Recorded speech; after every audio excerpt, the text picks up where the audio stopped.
Good লেন্থের বলে long of দিয়ে no look shot খেলেন মোহাম্মদ সাইফুদ্দিন। বলটা ঠিকানা হয় বাউন্ডারির বাইরে। এরকম বলে দুর্দান্ত লফটেড শট খেলায় পাক্কা ছিলেন hard hitter Sabbir Rahman. Lower middle অর্ডারে ফিনিশিং গোলে সেই সাব্বিরকে এখনো খুঁজে ফেরেন ভক্তরা, তার সেই শটগুলো দেখতে চান। সাইফুদ্দিন যেন সাব্বিরের অভাব পূরণ করার জন্য, ভক্তদের হতাশা মেটানোর জন্য এসব শট শিখছেন। দুজনের ব্যাটিং অর্ডার, রোলটাও একই। পর্যাপ্ত সুযোগ পেলে সাইফুদ্দিনও হতে পারেন আরেকটা সাব্বির রহমান, মেটাতে পারেন ভক্তদের প্রত্যাশা। যদিও তিনি পেস অলরাউন্ডার এবং প্রমাণিত, তবুও পর্যাপ্ত সুযোগ পেলে সাইফুদ্দিনও হতে পারেন আরেকটা সাব্বির রহমান, মেটাতে পারেন ভক্তদের প্রত্যাশা। মোহাম্মদ সাইফুদ্দিনের শট দেখে ডাবল থামস আপ দেন power hitting coach Julian Wood. শটটা এতটাই মনে ধরেছে যে সিঙ্গেল নয়, ডাবল থামস আপ দিলেন।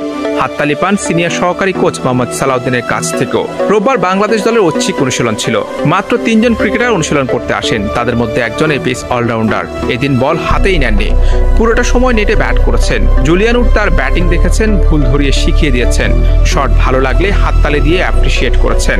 সিনিয়র সহকারী কোচ মোহাম্মদ সালাউদ্দিনের কাছ থেকেও তালিম নিয়েছেন, তিনিও হাততালি দিয়ে উৎসাহ দিয়েছেন। উডের কাছ থেকে পাওয়ার হিটিং শেখার পাশাপাশি নিজের ভান্ডারে নতুন শট যোগ করার চেষ্টা করেছেন। বিশেষ করে এদিন অনুশীলনে রিভার্স সুইপের প্রতি জোর দিতে দেখা যায়। নেটে বেশ কয়েকবার এই শট খেলেন, কখনো পারফেক্ট হচ্ছে, আবার কখনো মোটামুটি। এই শট খেলতে গিয়ে শামীমের বলে বোল্ডও হয়েছেন। সাইফকে বোল্ড করে উদযাপনে মেতে ওঠেন পাটোয়ারি, তার সঙ্গে যোগ দেন কোচ সালাউদ্দিনও। তাদের উচ্ছ্বাস দেখে হেসে ওঠেন এই অলরাউন্ডার। বয়স ভিত্তিক দলে মোহাম্মদ সাইফুদ্দিন ছিলেন মূলত ব্যাটার, এরপরে বোলিংটাও আয়ত্ত করেন। ব্যাটিং অলরাউন্ডার হিসেবে তার ক্রিকেটের যাত্রাটা শুরু হয়, কিন্তু এখন সাইফুদ্দিনকে বোলিং অলরাউন্ডার হিসেবে বেশি বিবেচনা করা হয়। কিন্তু তার যে ব্যাটিং শটটা সেটা ধীরে ধীরে ম্লান হচ্ছে, অনেকটা সুযোগের অভাবেও সেটা হচ্ছে বলা যায়।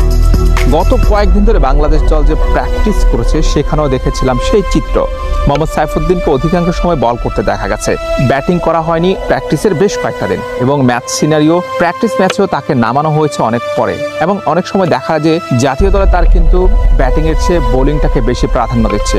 ফিল সিমন্স তো বলেই দিলেন মোহাম্মদ সাইফুদ্দিন এবং তানজিম সাকিবের মধ্যে এই মুহূর্তে সেরা তানজিম হাসান সাকিব। এবং দলের কার্যক্রমে বোঝা যাচ্ছে যে আসলে সাইফুদ্দিনের কাছে বোলিংটাই আসলে বেশি যাচ্ছে দল। আজকে বাংলাদেশ দলের ঐচ্ছিক অনুশীলন ছিল। মাত্র 3 জন ক্রিকেটার এসেছেন, মোহাম্মদ সাইফুদ্দিন, শামীম হোসেন পাটোয়ারি এবং নুরুল হাসান সোহান।